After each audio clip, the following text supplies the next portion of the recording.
What's up mga tropa? Nagbabalik na naman tayo dito sa ating Converge content.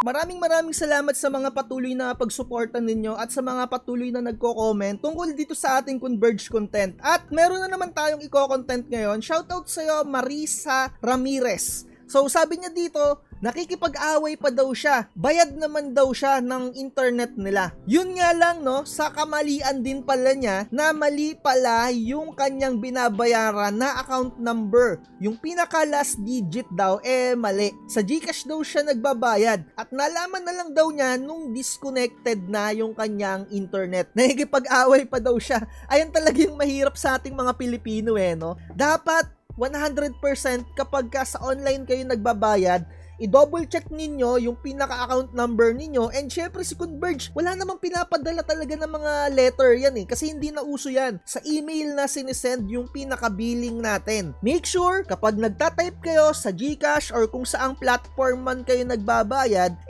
nakikita din ninyo yung pinaka-bill nyo mismo para maipagko-compare ninyo bago ninyo i-click yung okay or accept. Anyway, gumawa na ako ng video or content para dito sa Converge wrong account number payment. Paano ba siya ayusin? Ito yung content natin na yan. Panoorin nyo na lang yan para alam niyo yung gagawin. Anyway, para dito kay Marisa, wala ka nang iba pang gagawin kundi gawin mo talaga kung ano yung isinadjust ko dito sa content na to. At kamalian mo rin naman talaga kapag meron kang mga resibo at papaano mo makukuha yung resibo mo, pumunta ka kay GCash. What I mean, tumawag ka na lang kay GCash. Alamin mo yung resibo mo, yung mga history ng payment mo, 'di ba? At eto ang pinaka nire-recommend ko kung kayo ay nagbabayad na sa GCash.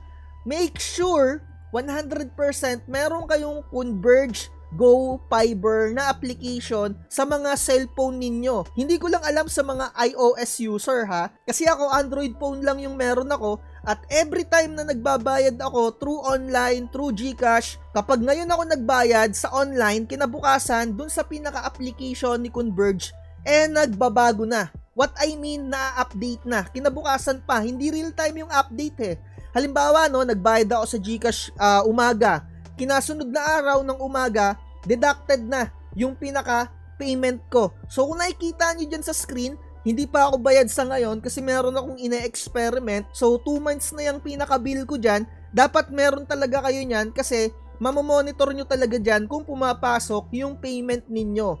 Again, hindi siya real-time na nag-a-update. Kinabukasan pa nag-a-update yung pinaka-application ni Converge. Napakalaking tulong yan para mamamonitor ninyo yung inyong payment at hindi na kayo magaya dito kay Marisa kasi kapag nagbayad kayo ngayon at hindi nag-update 2 to 3 days dun sa pinaka-application, ibang usapan na yan. Maaaring hindi pumasok yung payment mo. Pero 100% pero hindi agad-agad na mare-revert yan at hindi mo agad-agad mare-refund kung existing yung binabayaran mo na bill. Kaya make sure i-double check mo talaga bago ka nag-e-enter ng mga payment mo dyan sa GCash or kung anumang platform. Sana hindi existing yung account at sana maipakita mo rin yung proof or kung aayusin mo pa talaga yan, magpunta ka na lang sa pinaka-Converge Center para mas maigi at talagang merong mga papel. Yung mga screenshots, ipaprint mo, 'di ba, yung mga resibo mo sa online, sa GCash, may history naman 'yan sa GCash ng payment mo. Makikita naman 'yan at i-present mo na lang dun sa kanilang office. Hindi ko na i-recommend sa'yo na tumawag ka sa Click to Talk kasi napakatagal ng process diyan. So, ayun na lang. Sana magsilbing babala sa inyo na dapat i-double check nyo talaga kapag nag-enter kayo ng mga account number sa pagpe-payment. At make sure meron kayong Converge Go Fiber app. At again, hindi ako connected sa kahit na anong internet service provider. Sinishare ko lang yung mga experience ko sa inyo para kahit papano maliwanagan kayo, di ba? At ako, mga tropa, ayan, meron talaga ako niyang GoFiber app para na monitor ko. Kasi online payment na lang talaga yung ginagawa ko para hindi na ako pumila pa sa mga bayad-bayad center na yan, di ba? Ang haba-haba pa ng pila, di ba? 2025 na. Gamitin natin kung saan tayo komportable. Online na lang. At 100% pumapasok naman yan basta na monitor ninyo. At kung hindi man pumasok, basta may resibo kayo, reklamo nyo na lang, di ba? So, ayun na lang. Sana kahit papano nagkaroon kayo ng mga idea sa content natin para sa ngayong araw na to. Comment down below na lang kung may mga katanungan kayo. So, like, share, and subscribe. Bye-bye! Hashtag Ricky Wi-Fi lang. Chill lang,